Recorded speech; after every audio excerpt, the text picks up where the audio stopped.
Hello everyone, मेरा नाम सतीश कुमार है and welcome to the channel MCQ Mantra. ये सीरीज है एस्टेट के लिए, जिसका पार्ट बी हम लोग कवर करेंगे, जो कि आता है 50 मार्क्स का।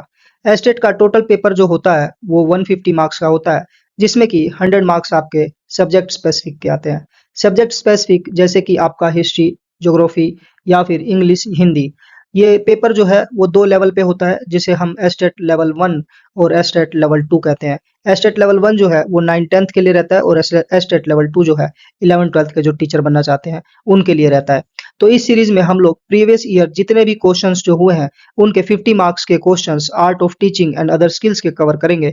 मेरे जो वीडियो जो है वो उनमें बिल्कुल क्लियर एक्सप्लेनेशन है, हिंदी और इंग्लिश दोनों में ही। और जो भी कॉन्सेप्ट है साथ के साथ क्वेश्चन के, वो हम डिटेल में कवर करना चाह रहे हैं। आप लोग सभी जानते हैं कि विद इन 1 मंथ हमारा जो पेपर है, एग्जाम है एस्टेट का, वो हो जाएगा। तो अब पॉसिबल नहीं है कि हम पूरे कॉन्सेप्ट्स को याद करें या नए सिरे से पढ़ें। तो जिनका भी बेसिक नॉलेज है साइकोलॉजी में, चाइल्ड साइकोलॉजी या पेडागोजी में, या फिर उससे भी कम है, तो उनके लिए एक अच्छा स्ट्रेटजी है कि हम प्रीवियस ईयर क्वेश्चंस को देख लें और उससे रिलेटेड जितने भी कॉन्सेप्ट हैं उनको हम जान लें। ये वीडियोस अगर आप कंप्लीट कर लेते हैं तो डेफिनेटली आपको ये 35 अबव मार्क्स 50 में से गेन करने के लिए हेल्प करेगा। बाकी आप अपने सब्जेक्ट स्पेसिफिक में से मार्क्स लेकर इस पेपर को आसानी से क्लियर कर सकते हैं। जो जनरल के लिए रहता है उसमें 50% मार्क्स आपको लाने हैं, यानी कि 75 मार्क्स आउट ऑफ 150। और जो हमारी फीमेल है, बिहार की महिलाएं हैं, उनके लिए मात्र 60 मार्क्स लाना ही पासिंग मार्क्स है। तो अगर आप 35 इसमें से ले आते हैं तो सब्जेक्ट स्पेसिफिक आपका काफी इजीली कर लेंगे, तो आपका ये पेपर बड़ी आसानी से क्लियर हो जाएगा। आइए शुरू करते हैं। इस सीरीज में हम लोगों ने जो पेपर है ये पहले दूसरे ये कवर कर लिया है, और आज हम लोग इंग्लिश का पेपर देखेंगे 6 to 8 का। आइए शुरू करते हैं। क्वेश्चन है पहला, what is the independent variable in teaching? स्वतंत्र चर जो है शिक्षण में वो कौन सा है? शिक्षक, छात्र या फिर विषय वस्तु? तो इसमें तीन कॉन्सेप्ट है। पहला इंडिपेंडेंट यानी स्वतंत्र चर, डिपेंडेंट आश्रित चर, और इंटरविनिंग वेरिएबल यानी मध्यस्थ चर। तो आपको याद रखना होगा कि इंडिपेंडेंट जो चर है वो हमेशा टीचर ही रहेगा, और जो डिपेंडेंट है वो स्टूडेंट रहेंगे, और जो इंटरवीनिंग वेरिएबल है, मध्यस्थ चर है, वो हमारा कंटेंट या फिर विषय वस्तु रहेगा। अब ऐसा क्यों है? क्योंकि इंडिपेंडेंट वेरिएबल या फिर स्वतंत्र चर टीचर को क्यों कहा जा रहा है? क्योंकि टीचर जो है वो क्लास में स्वतंत्र है किसी भी प्रकार का टीएलएम यूज करने के लिए, कोई भी टीचिंग मेथड यूज करने के लिए, और इसका प्रभाव जो है डायरेक्टली स्टूडेंट के ऊपर पड़ता है। इसलिए स्टूडेंट जो है वो आश्रित चर है, किसके ऊपर? टीचर के ऊपर, टीचर की टीचिंग टेक्नोलॉजी के ऊपर, टीचिंग मेथड के ऊपर और टीएलएम के ऊपर। और इन दोनों के बीच में जो मध्यस्थ चर होता है वो विषय वस्तु है। तो ये चीजें आपको याद रखनी होंगी। तो इसके अकॉर्डिंग हमारा आंसर जो हो जाएगा वो हो जाएगा टीचर। Next question. क्वेश्चन है, what is the most challenging aspect of teaching? शिक्षण का सबसे चुनौतीपूर्ण पहलू क्या है? प्रश्न पत्र तैयार करना, शिक्षण का को रोचक और आनंददायक बनाना, छात्रों का मूल्यांकन या फिर अनुशासन। तो इसमें क्या है, प्रश्न पत्र तैयार करना कोई चैलेंजिंग टास्क नहीं है, ये आसानी से हो जाता है। शिक्षण को रोचक और आनंददायक बनाना, हमारा जितना भी सिलेबस है टीचिंग पेडागोजी का वो इसी पर बेस्ड है कि हम बच्चों को कैसे रोचक और आनंददायक तरीके से पढ़ा सके। तो टू मेक टीचिंग इंजॉयबल इसका आंसर होगा। छात्रों का मूल्यांकन जो है ये भी कोई इंपॉर्टेंट एस्पेक्ट नहीं है या फिर चैलेंजिंग नहीं है। अनुशासन बनाए रखना ये बिल्कुल इररिलेवेंट है। Next question. नेक्स्ट क्वेश्चन है, शिक्षण की प्रभावशीलता का मूल्यांकन किस आधार पर किया जाता है? Effectiveness of teaching is judged in term of. Option है पाठ्यक्रम का कवरेज, छात्रों की रुचि, शिक्षण साधनों का उपयोग, या फिर अधिगम परिणाम, सीखने का परिणाम यानी लर्निंग आउटकम्स। इसका करेक्ट आंसर होगा लर्निंग आउटकम्स। तो आइए जानते हैं कि ये लर्निंग आउटकम्स या फिर अधिगम परिणाम क्या है। क्वेश्चन में कहता है कि इफेक्टिवनेस ऑफ टीचिंग यानी शिक्षण की प्रभावशीलता। एक टीचर जब क्लास में पढ़ा रहा है तो हमें ये कैसे पता लगेगा कि उसका जो पढ़ाना है वो इफेक्टिव है या फिर सक्सेसफुल है? तो ये हमें पता लगता है लर्निंग आउटकम से। लर्निंग आउटकम क्या होता है, इसका एक एग्जाम्पल हम क्लास 4 का जो इंग्लिश का एक चैप्टर है हीरा एंड मोती, इसके अनुसार दिया हुआ है। मान लीजिए टीचर ने एक चैप्टर पढ़ाया हीरा और मोती, उसका मतलब किस तरीके से शिक्षण प्रक्रिया क्या है, और उसका इंडिकेटर यानी वो इस वक्त देखेगा कि जो मैं पढ़ा रहा हूँ उससे क्या प्रतिक्रिया है। और लर्निंग आउटकम वो चीज है कि जो मैंने पढ़ा लिया एज ए टीचर, वो मेरा ऑब्जेक्टिव पूरा हुआ कि नहीं हुआ। फॉर एग्जाम्पल, अगर हम इसके एग्जाम्पल को देखें कि छोटी छोटी स्टोरीज को पढ़ते हैं तथा घटनाओं को सीक्वेंस में बता पाते हैं, मैं जब ये चैप्टर पढ़ा लूंगा तो बच्चों में ये स्किल डेवलप हो जाएगी। फिर दूसरा है क्रॉस वर्ड पजल हल कर लेते हैं, यानी मेरे पढ़ाने का मोटिव ये था कि मैं जब ये पढ़ा लूंगा तो वो क्रॉस वर्ड पजल भी हल कर पा रहे होंगे। सिंपल पास्ट टेंस का सही प्रयोग करते हैं, सिंपल पास्ट टेंस का प्रयोग सही कर रहे होंगे, क्लूज के आधार पर पैराग्राफ राइटिंग कर रहे होंगे। यानी कि लर्निंग आउटकम वो चीज है कि जिस टॉपिक को मैं पढ़ा रहा हूँ, फॉर एग्जाम्पल हीरा और मोती चैप्टर को मैंने पढ़ाया, तो मैंने डिसाइड कर लिया था पहले ही लर्निंग आउटकम कि इसको पढ़ाने के बाद मेरे स्टूडेंट में क्या बिहेवियर में चेंज आ जाएगा या फिर वो क्या चीज सीख लेंगे। तो जो चीज सीख लेंगे उसी को हम लोग लर्निंग आउटकम कहते हैं। यानी एक बड़े टॉपिक में से छोटे छोटे स्किल्स को डिवाइड कर लिया जाता है, जो कि पढ़ाने के बाद वो सब अचीव हो जाने चाहिए, उसी को लर्निंग आउटकम कहते हैं। यानी एक टीचर पढ़ा रहा है और उसके बाद अगर वो लर्निंग आउटकम अचीव हो जा रहा है, तो हम लोग कह सकते हैं कि टीचर की जो शिक्षण शैली है वो प्रभावशील है या फिर अफेक्टिवनेस ऑफ टीचिंग है। तो इसका सही आंसर है अधिगम परिणाम, सीखने के परिणाम या फिर लर्निंग आउटकम्स जो है उसी के आधार पर हम देख सकते हैं कि टीचर का पढ़ाना अफेक्टिव है या नहीं है। Next question. क्वेश्चन है शिक्षक के दृष्टिकोण से उद्देश्य क्या है? Teachers perspective of objective. ए विषय के लिए विशिष्ट उद्देश्यों को जानना। No specific objective for the topic. योजना को समय पर लागू करना। गतिविधियों का निर्णय लेना। ये तीनों ही इस क्वेश्चन के अकॉर्डिंग पॉजिटिव आंसर देते हैं या फिर पॉजिटिव फीलिंग देते हैं। तो ये तीनों ही ऑप्शन करेक्ट होंगे। तो आंसर होगा उपरोक्त सभी। Next question. ब्लूम की वर्गीकरण प्रणाली ब्लूम्स टैक्सोनॉमी मूल रूप से किस वर्ष प्रकाशित हुई? ब्लूम टैक्सोनॉमी है जो अभी तक मैंने जितने भी पेपर डिस्कस किए हैं उन सभी में आया है, तो ये बहुत ही मोस्ट इंपॉर्टेंट टॉपिक है। ब्लूम टैक्सोनॉमी, टैक्सोनॉमी का अर्थ होता है वर्गीकरण करना। वर्गीकरण करना। जो लर्निंग है, लर्निंग एक बहुत ही पेचीदा टॉपिक है। इसको और आज ज्यादा सिंप्लीफाई किया था ब्लूम्स ने।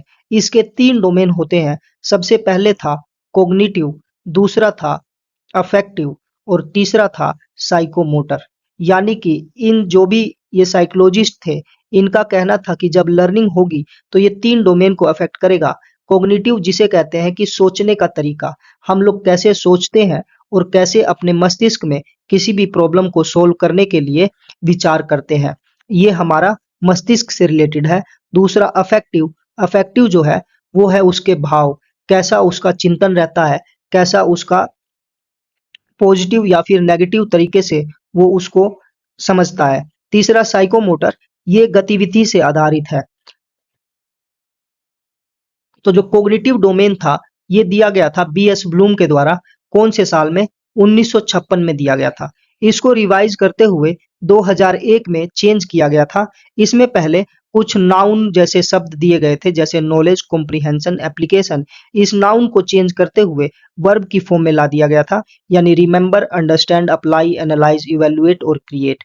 ये जो पिरामिड बना हुआ है, इसमें यह है कि बच्चे का जो कोग्निटिव लेवल है वो धीरे धीरे बढ़ता है एक स्टेज से दूसरे स्टेज पे, और ये हार्डनेस ऑफ लेवल को इंक्रीज करते हुए चलता है।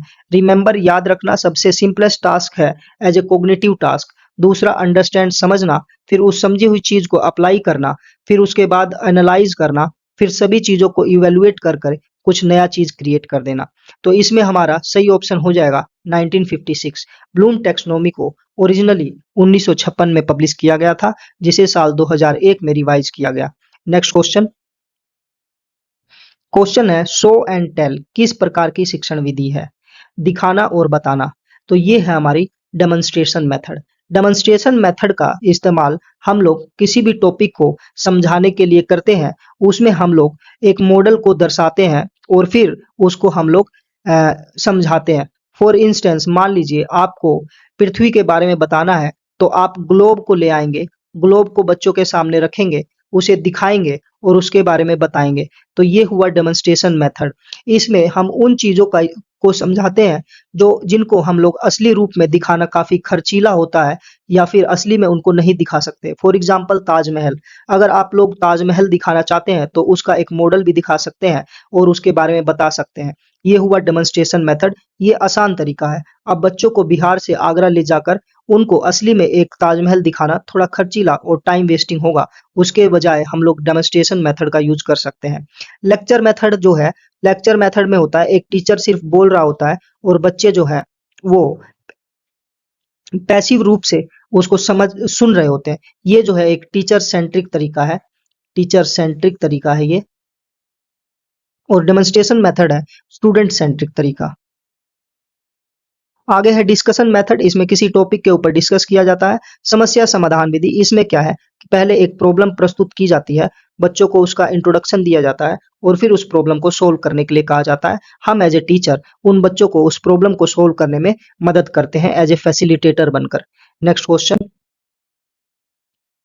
शिक्षण की निगमन यानी कि डिडक्टिव मेथड टीचिंग की किस प्रकार की है। यहाँ पर हमारे पास दो तरीके के मेथड एक जैसे हैं। पहला है इंडक्टिव मेथड यानी कि आगमन विधि और दूसरा है डिडक्टिव मेथड यानी कि निगमन विधि।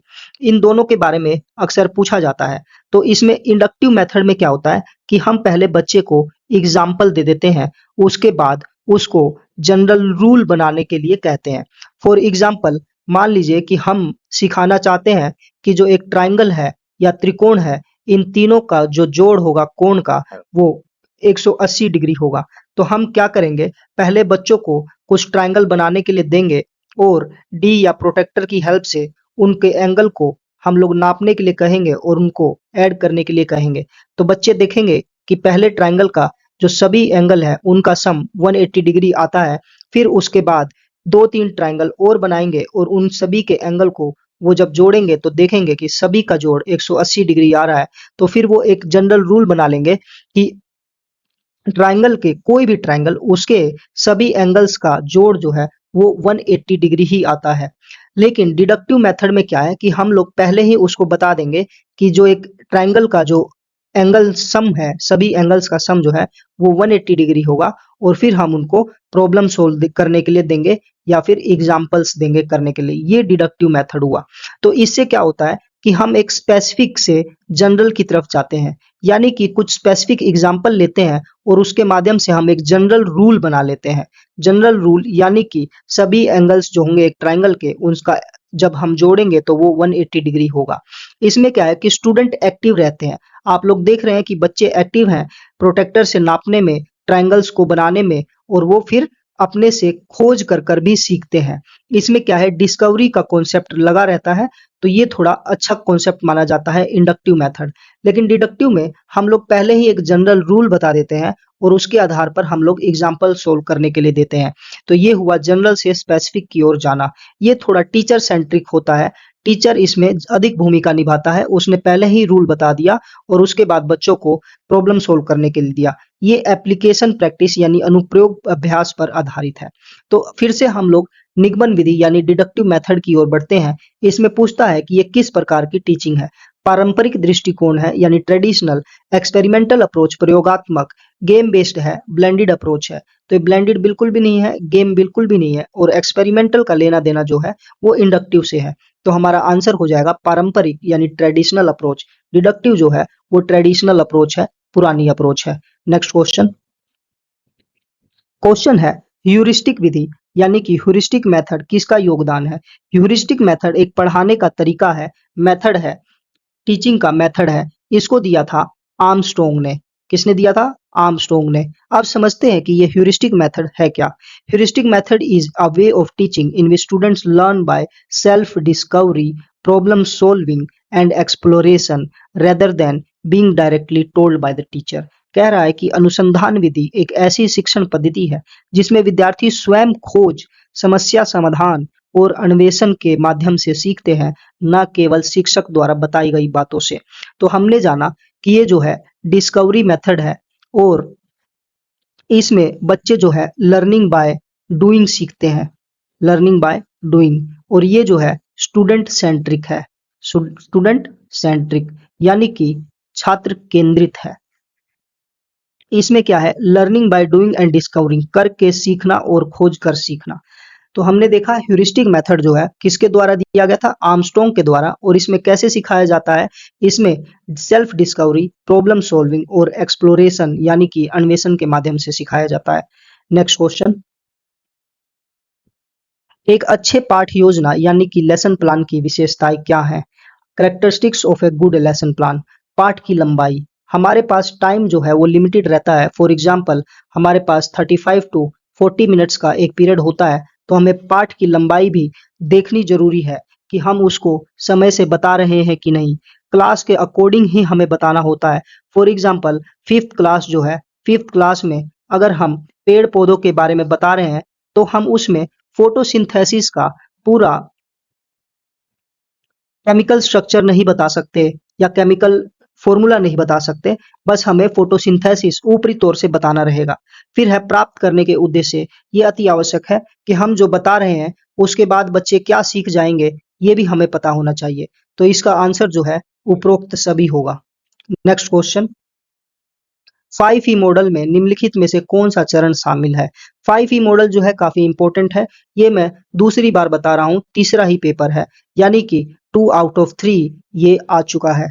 तो इसमें क्या है, बच्चों को किस तरीके से इंस्ट्रक्शन दिया जाए, इंस्ट्रक्शन यानी अनुदेशन किस तरीके से दिया जाए। अनुदेशन या इंस्ट्रक्शन का क्या मतलब हुआ, तो बच्चों को हम जो क्लास में एज ए टीचर जो बातें बताते हैं या फिर पढ़ाते हैं, पढ़ाते वक्त हम जो भी बोलते हैं उसको हम लोग इंस्ट्रक्शन कहते हैं या फिर अनुदेशन कहते हैं। अब इसमें इंस्ट्रक्शन देने के लिए कुछ स्टेप्स दिए गए हैं जो कि ई से स्टार्ट होते हैं और कितने स्टेप हैं, टोटल 5 है। इसी को 5E बोला गया है। इसमें है एंगेज यानी बच्चों को शामिल करना, एक्सप्लोर बच्चे जो है खुद से खोजें, एक्सप्लेन बच्चे खुद से बता पाए, इलेबोरेट समझा पाए और लास्ट में जो बच्चों ने सीखा उसे इवेलुएट यानी मूल्यांकन भी कर पाए। तो आप लोग याद रखिएगा 5E मॉडल जो है वो इंस्ट्रक्शन या फिर अनुदेशन से रिलेटेड है, जिसमें कि इंग्लिश के वर्ड ई में 5 वर्ड, ई जो लेटर है उससे 5 वर्ड बनते हैं, एंगेज, एक्सप्लोर, एक्सप्लेन, इलेबोरेट और इवेलुएट। तो कहता है कि इनमें से कौन सा इसमें सम्मिलित है, तो ये है एक्सप्लोर यानी कि अन्वेषण करना। नेक्स्ट क्वेश्चन, सूक्ष्म शिक्षण माइक्रो टीचिंग का उपयोग कहाँ किया जाता है। माइक्रो टीचिंग क्या है कि जब हम लोग डीएलएड करते हैं या फिर बीएड करते हैं तो फिर हम लोग इस कोर्स के दौरान कुछ टीचिंग प्रैक्टिस भी करते हैं। टीचिंग प्रैक्टिस करने के लिए हम लोग अपने ही क्लास के बैचमेट जो है यानी बीएड करने वाले जितने भी छात्र हैं वो एक डमी क्लासरूम बनाते हैं। डमी क्लासरूम में कुछ हमारे सहयोगी बच्चे बन जाते हैं और उनमें से एक टीचर बनकर इन्हीं को पढ़ाता है। ये एक्चुअल के बच्चे नहीं है, ये भी बीएड करने वाले या फिर डीएलएड करने वाले ही छात्र हैं जो कि बच्चे का रोल अदा कर रहे हैं और यहाँ पर एक टीचर बनकर इनको पढ़ा रहा है। यानी ये एक एक्टिंग है, एक्टिंग नहीं कहेंगे, एक तरीके का प्रैक्टिस है जो कि बीएड या डीएलएड के स्टूडेंट्स के द्वारा ही किया जाता है, उसी कॉलेज में किया जाता है, किसी स्कूल में जाकर नहीं किया जाता है। इसी को हम लोग माइक्रो टीचिंग कहते हैं। माइक्रो टीचिंग के जो जनक हैं उन्हें प्रोफेसर एलन नाम है उनका, और एनसीईआरटी के द्वारा भी माइक्रो टीचिंग के कुछ स्टेप्स बताए गए हैं। उसमें 36 मिनट के टोटल वो स्टेप हैं, वो मैंने पहले वीडियो में कवर किया है, उसको डिटेल से देखिएगा। तो इसमें कहता है कि ये माइक्रो टीचिंग है कहाँ पर यूज होता है, माध्यमिक कक्षाओं में, प्राथमिक कक्षाओं में या फिर शिक्षक प्रशिक्षण संस्थानों यानी कि इन टीचर ट्रेनिंग इंस्टीट्यूशन। तो मैंने जैसा समझाया ये होता है टीचर ट्रेनिंग इंस्टीट्यूशन जहाँ पे बीएड या फिर डीएलएड का कोर्स चलता है। नेक्स्ट क्वेश्चन, क्वेश्चन है कि प्रोग्राम्ड इंस्ट्रक्शन में पाठ्य सामग्री यानी कोर्स मटेरियल की क्रमबद्धता कैसी होती है, मनोवैज्ञानिक क्रम, फिजिकल या फिर दोनों। पहले समझते हैं कि ये प्रोग्राम्ड इंस्ट्रक्शन क्या है। इंस्ट्रक्शन जैसे कि मैंने बताया ये है अनुदेशन। टीचर जो क्लास में पाठ पढ़ाते वक्त जिस तरीके से बच्चों को समझाते हैं या बोलते हैं या काम करवाते हैं उसी को हम लोग इंस्ट्रक्शन कहते हैं या फिर अनुदेशन कहते हैं। यानी जो अपना कंटेंट जो हम डिलीवर करते हैं बच्चों के सामने, उसी को हम लोग इंस्ट्रक्शन कहते हैं। यहाँ पे वर्ड प्रोग्राम्ड यूज कर लिया गया है, तो ये जो है ये टेक्नोलॉजी का यूज कर कर हम लोग इंस्ट्रक्शन देते हैं। यानी कि आप लोगों ने देखा होगा कि कई सारे ऐप हैं जो कि ऑनलाइन कोर्सेज होते हैं। ऑनलाइन कोर्सेज, इसी को मान सकते हैं हम यहाँ पे प्रोग्राम्ड इंस्ट्रक्शन। फॉर एग्जाम्पल, हम आप लोगों ने दीक्षा पोर्टल देखा होगा। दीक्षा पोर्टल जो है वो प्रोग्राम्ड इंस्ट्रक्शन पर चलता है। पहले वो लोग एक पीडीएफ देते हैं पढ़ने के लिए, फिर उसके बाद वीडियो दिखाते हैं। वीडियो दिखाने के बाद वो कुछ एमसीक्यू सोल्व करवाते हैं। तो ये जो मेथड है ये प्रोग्राम्ड इंस्ट्रक्शन यानी कि ऑनलाइन प्रोग्राम्ड अनुदेशन का एग्जाम्पल है। तो इसी में पूछता है कि जब हम ये प्रोग्राम्ड इंस्ट्रक्शन बनाएंगे तो इसमें पाठ्यक्रम सामग्री की क्रमबद्धता यानी सीक्वेंस किस तरीके से होना चाहिए, किस पर बेस्ड होना चाहिए, मनोवैज्ञानिक क्रम होना चाहिए या फिर भौतिक क्रम होना चाहिए या फिर दोनों। तो इसमें जो है ये बेसिकली बेस्ड है मनोवैज्ञानिक क्रम के ऊपर।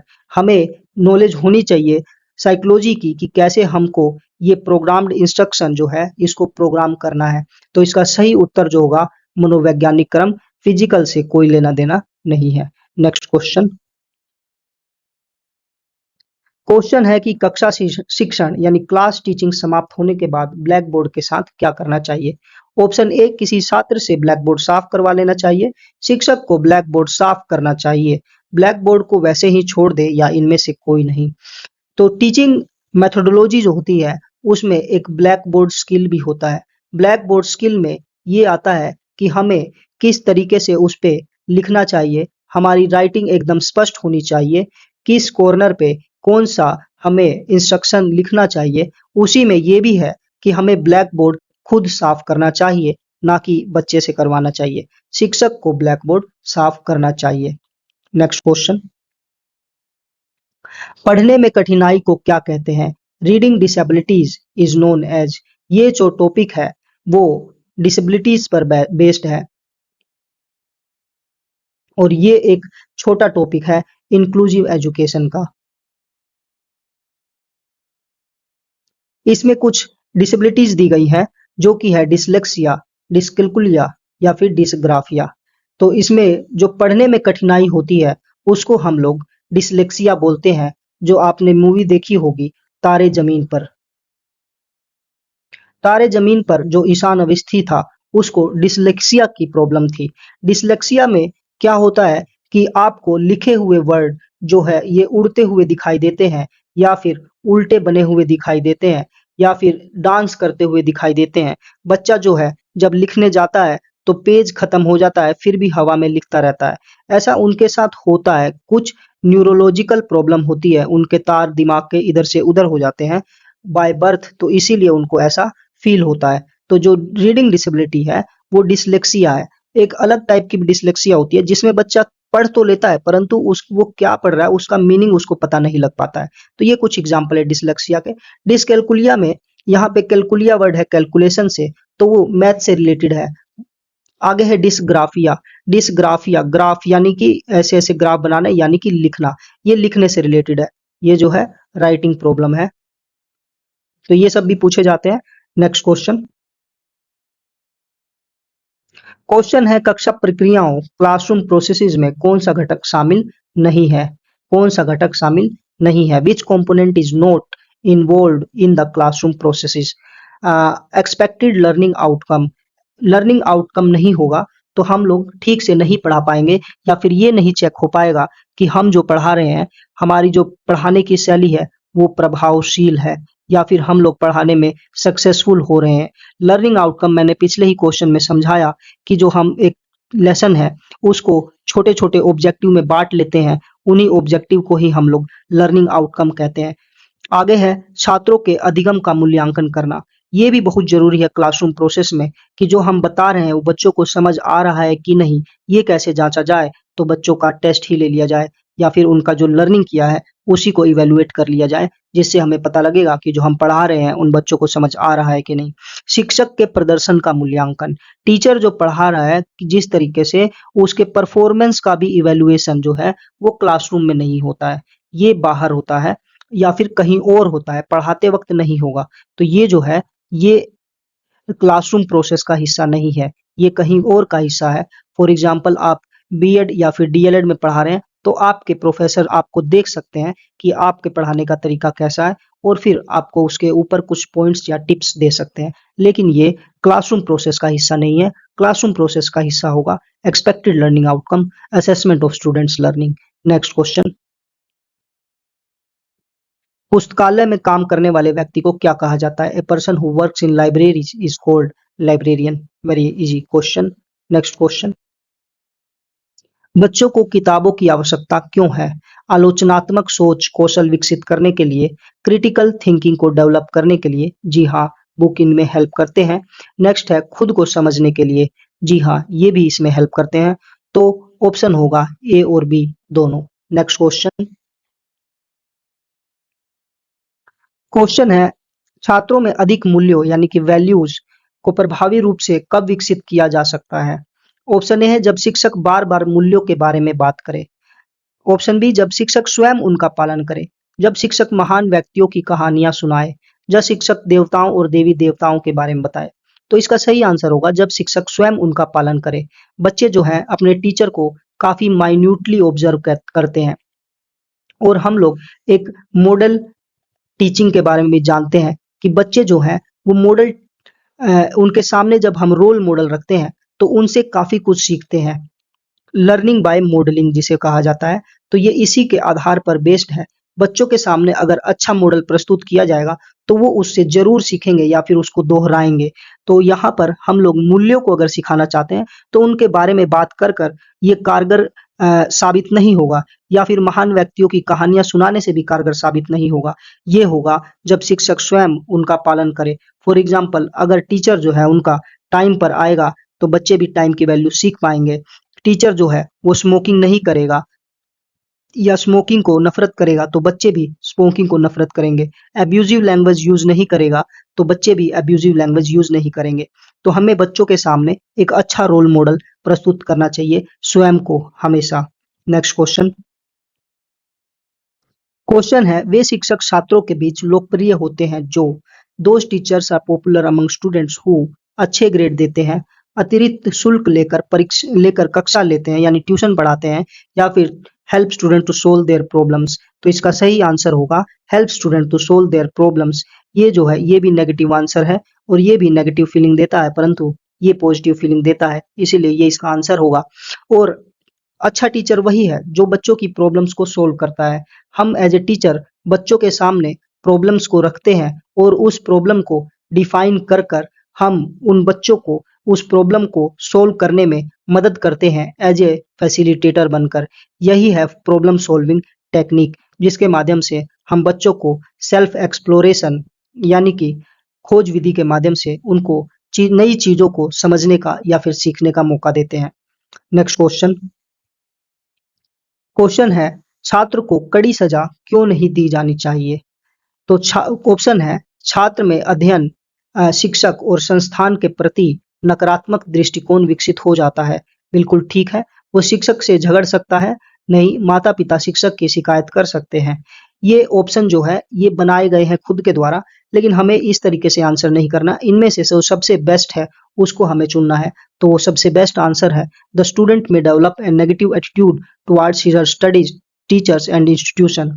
तो यहाँ पे जो ड्रॉप आउट रेट होता है, ड्रॉप आउट रेट बच्चों में यानी कि स्कूल छोड़ देना, क्लास से छोड़ देना, उसमें बड़ा मेजर कारण होता है बच्चों को सजा देना। इससे क्या है कि बच्चों में नकारात्मक भावना और एटीट्यूड उत्पन्न हो जाएगा अपनी पढ़ाई के प्रति, अपने टीचर और स्कूल के प्रति। इसीलिए हमें बच्चों को कड़ी सजा नहीं देनी चाहिए, उनको खेल खेल में या फिर इंजॉयफुल तरीके से पढ़ाना चाहिए, ताकि वो स्कूल रोज आए और अपने स्कूल, अपने टीचर और अपनी पढ़ाई से लगाव बनाए रखें। नेक्स्ट क्वेश्चन, सीसीई का अर्थ क्या है? सीसीई का अर्थ है continuous and comprehensive evaluation. CCE, इसमें कॉन्टिन्यूअस का अर्थ है सतत यानी कि लगातार, कॉम्प्रिहेंसिव का अर्थ है समग्र, और इवैल्यूएशन का मतलब मूल्यांकन। यानी मूल्यांकन कैसा होना चाहिए? कॉन्टिन्यूअस होना चाहिए, लगातार होना चाहिए। इसमें हम लोग फॉर्मेटिव और समेटिव दोनों टाइप के इवैल्यूएशन का यूज करते हैं। फॉर्मेटिव का अर्थ है कि हम पढ़ने के लिए, पढ़ाई को बेहतर बनाने के लिए और खुद में सुधार के लिए मूल्यांकन करते हैं। फॉर एग्जाम्पल यूनिट टेस्ट लेते हैं, ओरल टेस्ट लेते हैं, ऑब्जर्वेशन करते हैं। लेकिन जो समेटिव टेस्ट होता है, समेटिव इवैल्यूएशन होता है, ये साल के अंत में लिया जाता है और इसका उद्देश्य होता है बच्चों को अगली कक्षा में पास या फिर फेल करना। तो हमारा जो सीसीई है वो है कॉन्टिन्यूअस एंड कॉम्प्रिहेंसिव इवैल्यूएशन, सतत और समग्र। यहाँ पर कॉम्प्रिहेंशन का अर्थ है कि ये जो हमारा इवैल्यूएशन है वो करिकुलर प्लस में को करिकुलर एक्टिविटीज सभी का इवैल्यूएशन होना चाहिए। ये है पढ़ाई से रिलेटेड और ये है इंटरेस्ट से रिलेटेड। इंटरेस्ट होगा बच्चे का, मान लीजिए डांस, ड्रामा या फिर खेल में, तो हमें उन सभी चीजों का भी इवैल्यूएशन करना है। ये हुआ कॉम्प्रिहेंसिव। तो सीसीई का अर्थ हुआ कॉन्टिन्यूअस एंड कॉम्प्रिहेंसिव इवैल्यूएशन, सतत और समग्र मूल्यांकन। नेक्स्ट क्वेश्चन, डायग्नोस्टिक टेस्ट क्यों यूज किया जाता है? डायग्नोस्टिक टेस्ट ऑप्शन है to identify the difficulty of pupils, यानी कि बच्चों की डिफिकल्टी यानी कठिनाई को पहचानने के लिए, छात्रों के ज्ञान का मूल्यांकन करने के लिए, to evaluate the teaching learning process. तो इसका सही उत्तर होगा to identify the difficulty of pupils. Diagnostic test यानी कि निदानात्मक टेस्ट, इसमें हम लोग ये टेस्ट करके ये जानते हैं कि बच्चे को डिफिकल्टी कहाँ है, उसका लर्निंग गैप जाना जाता है। यानी कि हम जो पढ़ाना चाहते हैं वो लेवल 2 पे है और बच्चा जो है वो लेवल 1 पर ही है, तो ये जो गैप है इसी को लर्निंग गैप कहते हैं। और ये हमें पता कैसे लगता है? तो ये हम डायग्नोस्टिक टेस्ट करके ही पता लगा पाते हैं। तो इसका सही उत्तर होगा to identify the difficulty of pupils. Next question, what is the main objective of summative evaluation? अभी पिछले क्वेश्चन में मैंने दो प्रकार के इवैल्यूएशन का जिक्र किया, यानी कि मूल्यांकन का। पहला था फॉर्मेटिव और दूसरा था समेटिव। फॉर्मेटिव इवैल्यूएशन या फिर मूल्यांकन किया जाता है बच्चों की पढ़ाई को सुधारने के लिए, उनके लर्निंग को बढ़ाने के लिए, इसलिए किया जाता है। फॉर एग्जाम्पल यूनिट टेस्ट या फिर ओरल टेस्ट भी करते हैं, तो हम लोग ये देखते हैं कि बच्चे ने कितना सीखा और उसमें क्या कमी रह गई, फिर हम लोग उसको दोबारा से पढ़ाते हैं और फिर हम उस लर्निंग गैप को फिल कर देते हैं। लेकिन जो समेटिव टेस्ट है वो बच्चे के अ, सबसे लास्ट में लिया जाता है, एंड ऑफ द ईयर। इसको हम लोग फाइनल एग्जाम भी बोल सकते हैं। इसमें सुधार का कोई प्रावधान नहीं होता, इसका काम है सिर्फ और सिर्फ बच्चे को पास या फिर फेल करना फॉर द नेक्स्ट क्लास। तो इसमें है option A, to promote students to the next class, to understand the learning difficulty, to improve the learning process, to enhance students learning process. तो ये जो ऑप्शन है बी, सी और D, ये जो है फॉर्मेटिव असेसमेंट का पार्ट है और समेटिव का है छात्रों को अगले कक्षा में प्रोमोट करना। तो आप लोग इसको ओड वन आउट यानी कि सबसे अलग वाले ऑप्शन को चुन कर भी कर सकते हैं। जैसे कि आप लोग देखेंगे बच्चों को कक्षा में प्रोमोट करना, बच्चों की अधिगम में कठिनाई को समझना, अधिगम प्रक्रिया को सुधारना, छात्रों के अधिगम को बढ़ाना। तो ये तीनों ऑप्शन एक जैसे हैं और ये जो ए है ये सबसे अलग है। हालांकि हमें ओड वन आउट करने की जरूरत नहीं है, हमें पता है समेटिव असेसमेंट और फॉर्मेटिव असेसमेंट क्या होता है। नेक्स्ट क्वेश्चन,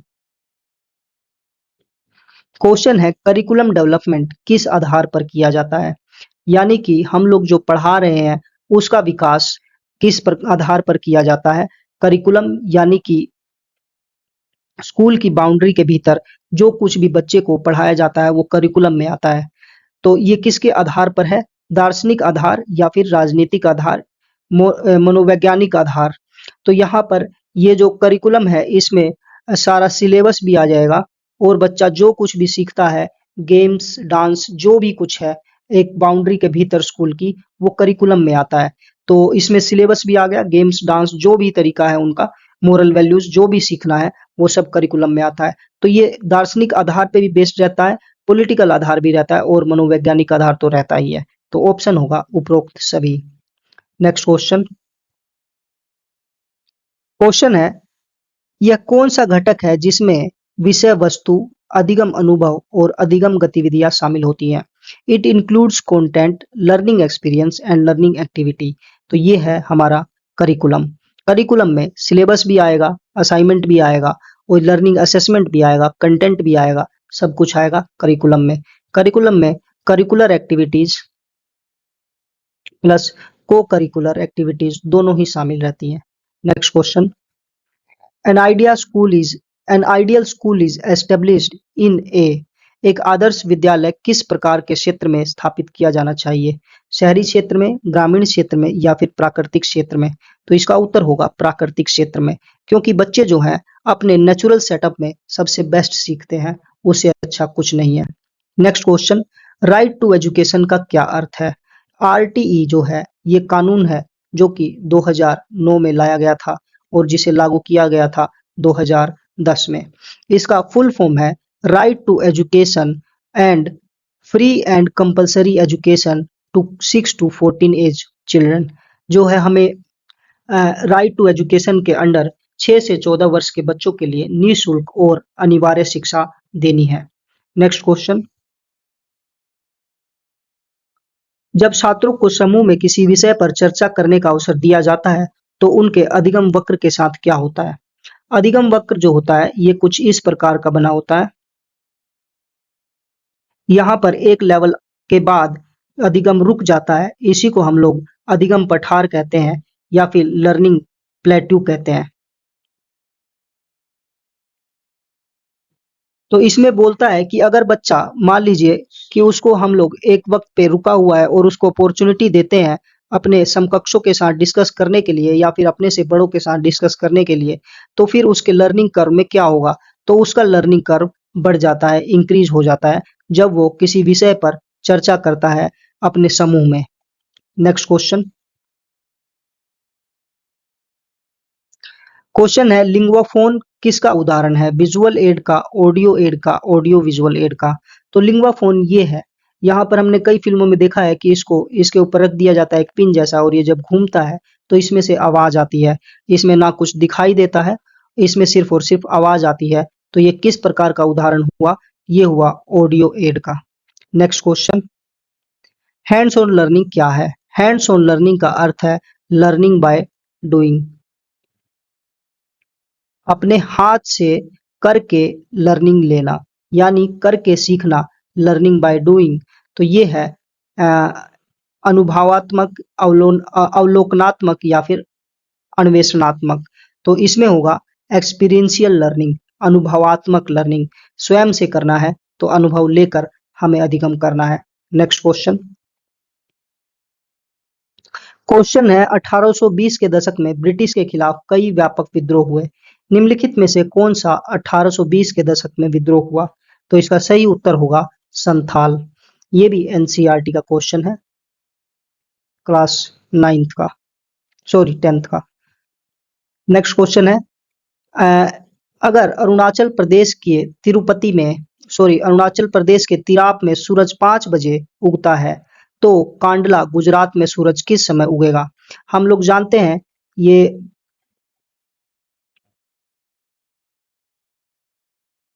अरुणाचल प्रदेश जो है वो एकदम ईस्ट में है और यहाँ पर गुजरात जो है एकदम वेस्ट में है। तो इन दोनों में जो टाइम जोन है उसके अंदर 2 घंटे का डिफरेंस है, 2 आवर का डिफरेंस है। तो यहाँ पर आप दोनों सभी ऑप्शन में अगर देखेंगे कि 2 घंटे का डिफरेंस किस में है तो ये 7 बजे, इसका आंसर आप लगा सकते हैं। लेकिन मान लीजिए 5 की बजे यहाँ पर 3 भी दिया रहता तो उसमें भी 2 का हो जाता अंतर, लेकिन 7 कैसे आया? तो सूरज सबसे पहले यहाँ पर उगता है। आप लोग सभी जानते हैं कि अरुणाचल प्रदेश में सबसे पहले सुबह होती है, उसके बाद धीरे धीरे सुबह इस तरफ होगी और सबसे लास्ट में सुबह यहाँ पर होगी। तो यहाँ पर टाइम बढ़ेगा ना कि घटेगा।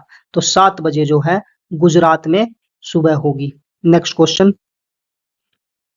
किसी भी एकल निवेशक द्वारा किसी भारतीय कंपनी में अधिकतम निवेश कितना हो सकता है? तो ये इसका उत्तर होगा 10% निवेश हो सकता है। Next question. निम्नलिखित में से कौन चंपारण सत्याग्रह से संबंधित? डॉक्टर राजेंद्र प्रसाद, अनुग्रह नारायण सिंह, जेबी कृपलानी या फिर जयप्रकाश नारायण? इसका सही उत्तर है जयप्रकाश नारायण। नेक्स्ट क्वेश्चन, हाल ही में खबरों में रहे विश्व भारती विश्वविद्यालय किस राज्य में स्थित है? तो विश्व भारती यूनिवर्सिटी जो है किस राज्य? वेस्ट बंगाल में। नेक्स्ट क्वेश्चन, हवा की गुणवत्ता एयर क्वालिटी इंडेक्स के बारे में निम्नलिखित में से कौन सा कथन सही है? It indicates the colour of air, नहीं ऐसा नहीं होता है। It predicts ozone layer level in your area, ये भी नहीं है। It determines the intensity of sound and sound pollution, ये भी नहीं है। It estimates air pollution mainly sulphur content in the air, यह मुख्य रूप से हवा में सल्फर सामग्री के आधार पर वायु प्रदूषण का अनुमान लगाता है। तो इसका उत्तर होगा ऑप्शन डी, बिल्कुल ठीक होगा। क्वेश्चन है, निम्नलिखित में से कौन सा ठोस अपशिष्ट यानी सॉलिड वेस्ट निपटाने की सबसे पुरानी और सबसे सामान्य विधि है? नदी में नहीं, ओशियन में नहीं, लैंडफिल भूमि में गाड़ना, ये सबसे पुराना तकनीक है। नेक्स्ट क्वेश्चन, वनों की कटाई डिफोरेस्टेशन सामान्यतः किस किस में कमी लाती है? सोयल इरोजन में कमी लाती है? नहीं, सोयल इरोजन को बढ़ाती है। ग्लोबल वार्मिंग इसको भी बढ़ाती है। ड्राउट सूखे को भी बढ़ाती है। वर्षा में कमी लाता है कौन? डिफोरेस्टेशन।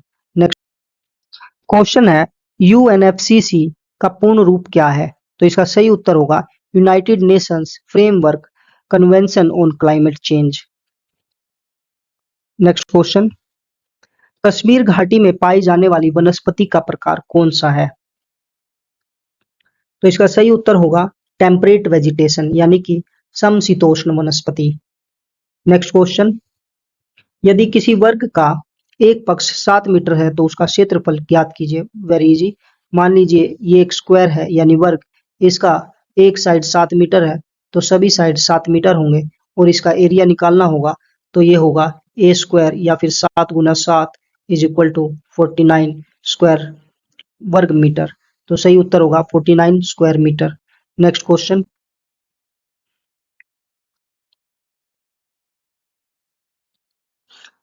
ये कंपाउंड इंटरेस्ट का क्वेश्चन है जिसमें कंपाउंड जो अमाउंट है 10101 है, जो टाइम है 3 साल और रेट ऑफ इंटरेस्ट 9%। और इसको आप जब सोल्व कीजिएगा तो इसका उत्तर आएगा 2980।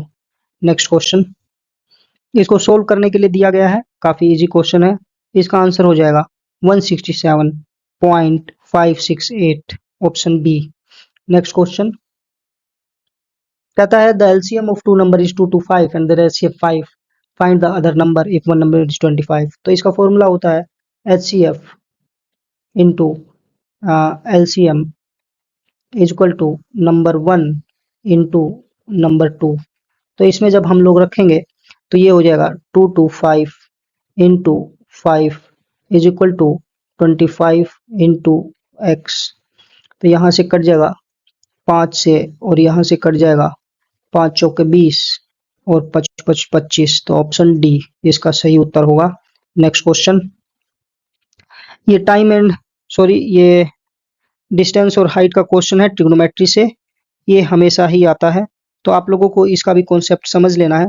तो इसका सही आंसर होगा option C 54। Next question, number को ऐसे लिखा गया है उल्टा पुल्टा करके, तो घोस्ट को कैसे लिखा जाएगा? तो ये हो जाएगा HGSOT। Next question,